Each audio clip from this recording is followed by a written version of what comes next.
Yes, I know you did a lot of work, but I wanted to add a couple things. What? Yeah, I know it was a lot of work, and I know I hadn't done anything before that, but you didn't give me a chance, and I didn't get to pick anything, so I wanted to pick a couple things. And plus, you missed novelizations, so we're gonna add a couple things to the pile. We got to do the video.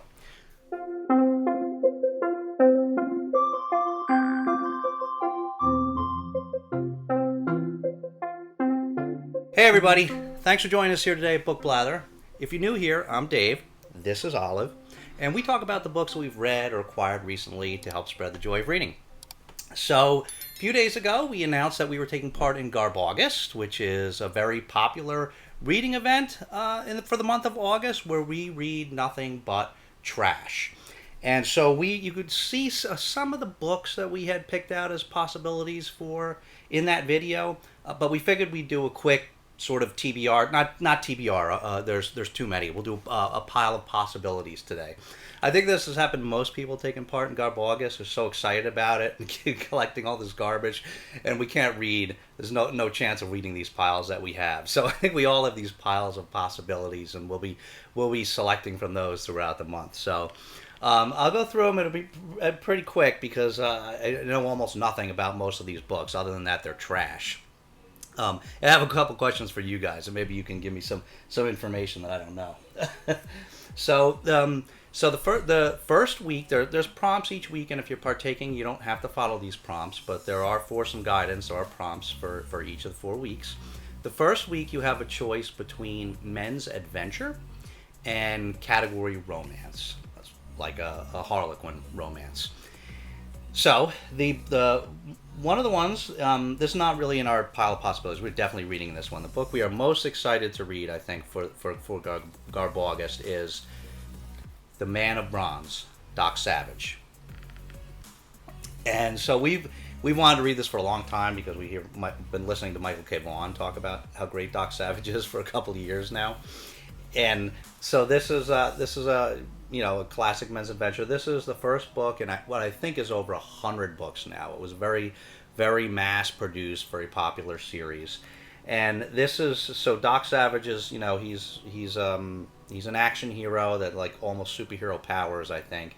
And he engages with the Red Finger survivors of an ancient lost civilization. Then with his amazing crew, he journeys to the mysterious Lost Valley to search for a fabulous treasure and destroy the mysterious Red Death. So this sounds like a great adventure action novel, and we're very excited to get into this one. Okay, the next one is a category romance that was sent to us by the lovely Crystal over at Fiber Artsy.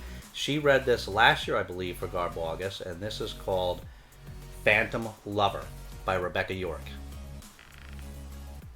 And so this is about a woman that is seduced by an unseen lover that I think she's not sure if it's like a paranormal romance. I think she's not sure if it's like her ex-lover or a ghost or whatever. And so she's a PI, and she goes to visit Ravencrest, which sounds like a gothic, creepy place, and weird things happen, and like her own lover is imprisoned in his own place, and I don't know. It sounds pretty crazy. It sounds so. This is a Harlequin intrigue book, so it satisfies the category.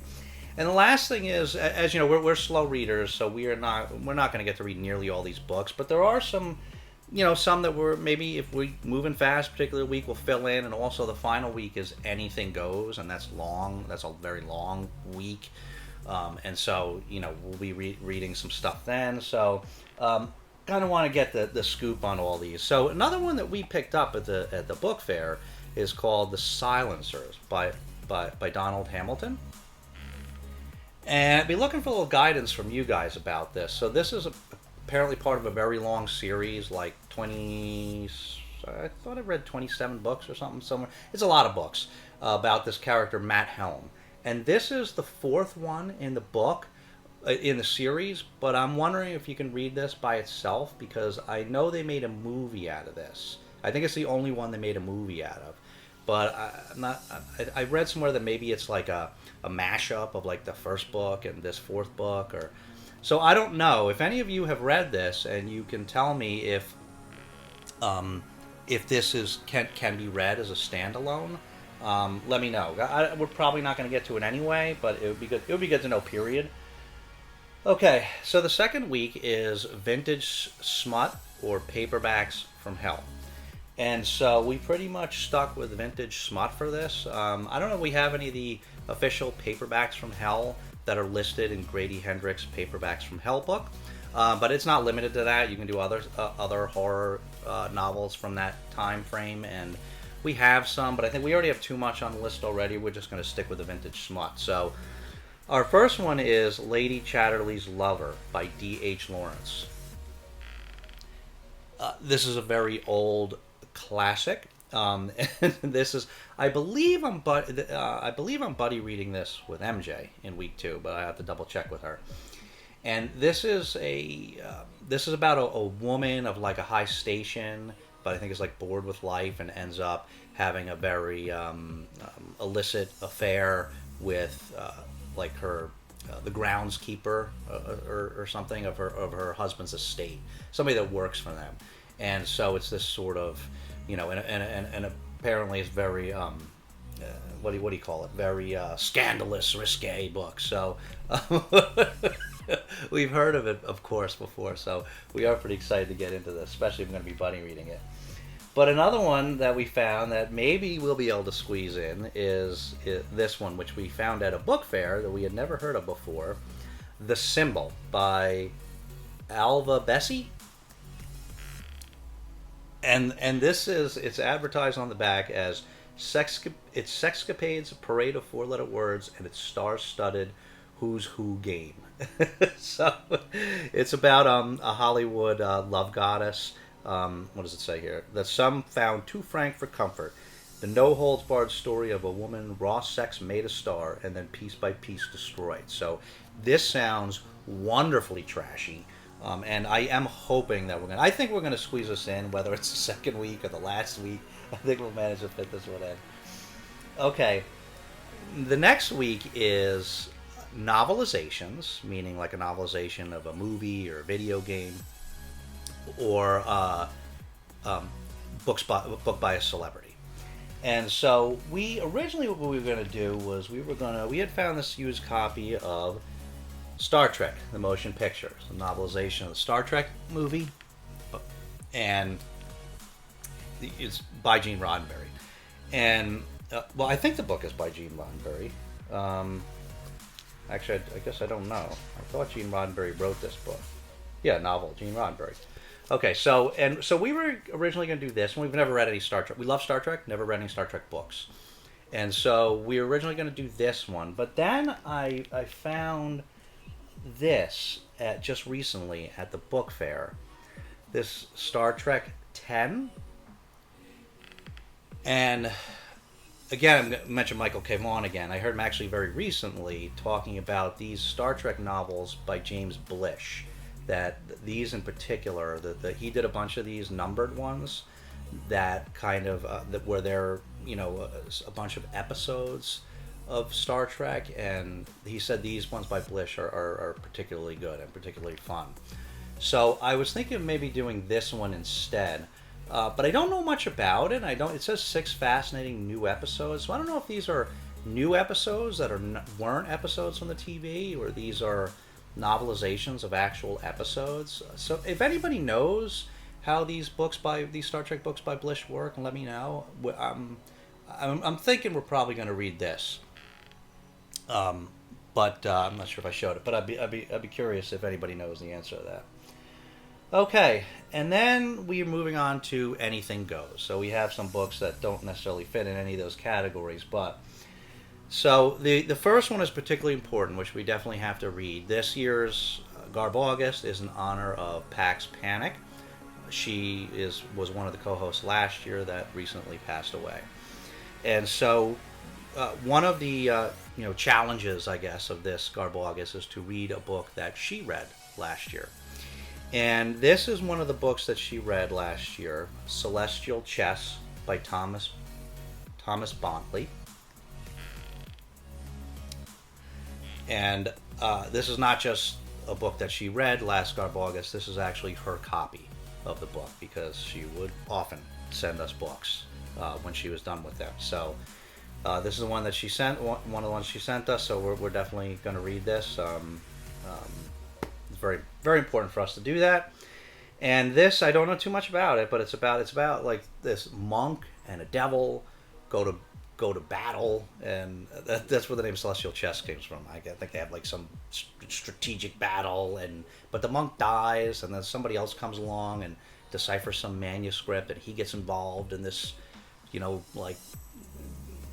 big, spiritual galactic game of chess or whatever it is. And so that's pretty much all I know. I don't really know anything about it, but excited to read it nonetheless.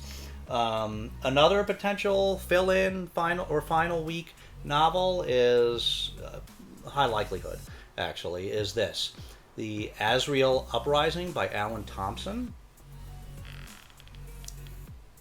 This is another book that Crystal from Fiverr Artsy was kind enough to send us. Very sweet for her to send us these couple potential books. This one is about where America has undergone a Russian invasion, and so I think all the cities are like radioactive wastelands, and this is an uprising from a rebel group led by the rebel general Juanita to take back our country. So that sounds great. Oh, so this one, another one that maybe final week or a fill-in, very short book called New York After Dark. And this is by Colin Ross. And this is I think this is nonfiction. And this is talking about from years ago, the wildlife in New York City's nightlife. This is from the 60s, this book. And basically LSD buffets, pornographic book stalls, like orgy events and things like that. It sounds wonderfully trashy. So I think it would fit, and typically would have fit in vintage smut. It's basically like vintage smut, except I think it's nonfiction. But I don't know. I was having trouble finding information about this book. So if any of you read this book or heard about this book or know anything about it, let us know, because there doesn't seem to be much about it out there. I didn't research it exhaustively, but it doesn't seem to be too much. Oh, and the last one is one of the first things a while back when we knew GarbAugust was coming, before we had any of this stuff, we said, I want to read maybe we'll read Bio of a Space Pup Tyrant by Piers Anthony, because we heard that it's pretty trashy. And 1 second, let me show you.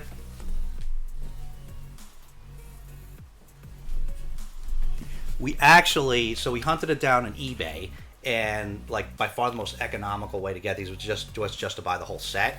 So now I got the whole set. It's a 5-book set, and I'm probably not going to have time to get to it, almost for sure. So it'll probably have to wait for another time. But this is so when I was a teenager, all my friends were really super into Piers Anthony, and I wasn't really much of a reader back then, so I never read any of it. But this is supposedly a really trashy one about a hero that defends his sister. They escape to a moon of Jupiter. And then I don't know, all sorts of crazy stuff happens. There's a lot of rape, theft, murders, all sorts of stuff. Apparently it's horrible, and so but science fiction horrible. So sounds great, of course. The epic adventures and galactic conquests of Hope Hubris. So anyway, that's the final one on the list that we probably won't get to, but.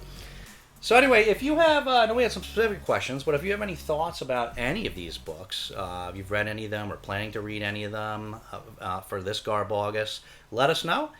We always happy to hear from you, and we are really excited about GarbAugust. Can't wait to get started, and hope you join us. So, as always, thanks so much for watching. We'll see you very soon, but in the meantime, take care of yourselves and each other, and we'll see you next time.